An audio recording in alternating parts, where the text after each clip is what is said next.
sa panahon ng latest news. Dalon sa tong linyang Pag-asa Mactan, pinagi ni Sir Mark Gales. Sir Mark, may buntag. May buntag, Sir Ariel, o sa itong mga sugintig paminaw, kinong latest update, bahin sa kahimdas sa itong panahon, o sa itong ginabantayan nga si Bagyong Christine.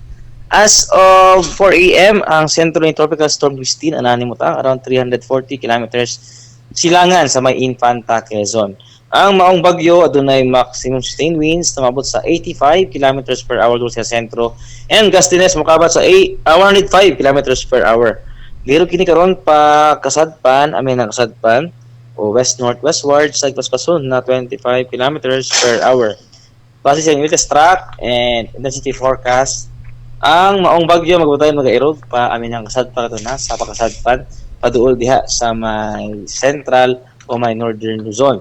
And sa ito nakita po, kusog pa rin mong bagyo katulad sa usa ka severe tropical storm adisya mulandfall diha sa Luzon. As of 5 a.m., aduna na yung mga lugar na nadugang sa nanaay tropical cyclone wind signals. Dito sa Kabisaya, sa Luzon, na kung bahin sa Luzon ang adunay wind signal number 2 and sa Southern Luzon, mostly na sa signal number 1. Dito sa Kabisayaan, ang signal number 2 ta sa may northern portion sa Northern Samar and northern portion sa Eastern Samar. And sa hiling bahin sa Eastern Visayas, pinagdara ang Bilira sa Leyte o portion sa Samar and Eastern Samar adunay signal number 1. Ang Western Visayas o kini Panay Island apil lang Guimaras Island aduna po'y naka-raise nga signal number 1. Ang northern portion sa Negros Occidental o northern portion sa Negros Oriental naapod sa signal number 1. Diri sa Central Visayas, ang Bohol adunay naka-raise nga signal number 1 and portion sa Cebu karon no adunay signal number 1. Ang Central Cebu, ang Northern Cebu apil na Bantayan Islands ug ang Camotes Islands and some portions sa Southern Cebu adunay naka-raise nga signal number 1. Bud pasabot niya na kini na sa signal number 1. Kini mga lugar makasinatib hangin na around 39 to 61 kilometers per hour sa mosunod na 36 oras. Aside sa tropical cyclone wind signal, aduna po tayo gipagawas nga gale warning sa kadagatan nga palibot sa dakong bahin sa Kabisayaan.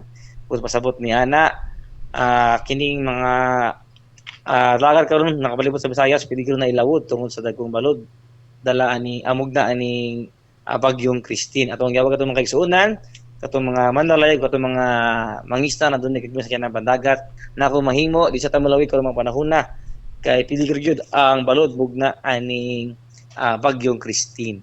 At ang ito ang sunod nga update, ato ang sunod nga bulletin, ato ang Tropical Cyclone Bulletin number 10 kang asuso sa buntag para sa latest update ani atong ginabantayan nga si Tropical Storm Christine.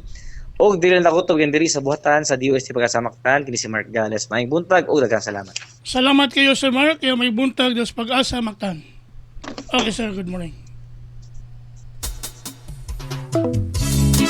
Inyo gadabati si Sir Mark Gales ang atong weather specialist gikan sa Pag-asa Mactan nga naghatod sa atong dagan sa kahimtang sa panahon nining adlaw Miyerkules